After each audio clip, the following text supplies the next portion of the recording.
para esta obra. Eu mesmo te dou força e te digo alarga. Aceita. Porque sobre ti está a minha capacitação de Deus, a minha porção de Deus, a minha graça. Ai, eu estou no relíquia.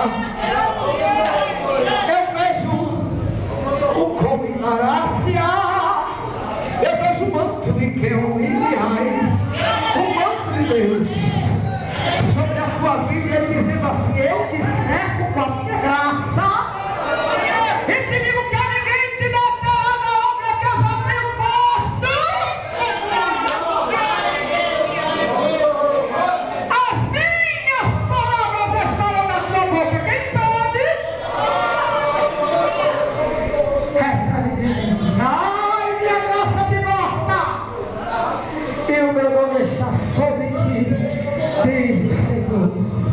Quantos podem dar glória? Quantos podem dar glória? Aleluia. Deus em Cristo abençoe a sua vida, a sua casa, a sua família.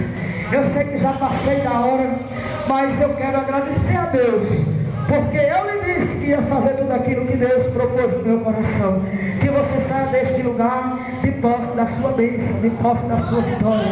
Eu só quero dizer que tem alguém aqui que você pode começar a arrumar caixa, porque você vai se mudar de lá de onde você está. Você veio aqui nessa noite pedindo a Deus: Jesus, eu quero me mudar, não sei, aguento mais. O Senhor está dizendo: vai arrumando caixa e colocando lá, porque já está sendo aprontada a nova casa e a nova rua. Você vai sair daquela prova, porque é Jesus que vai te tirar de lá.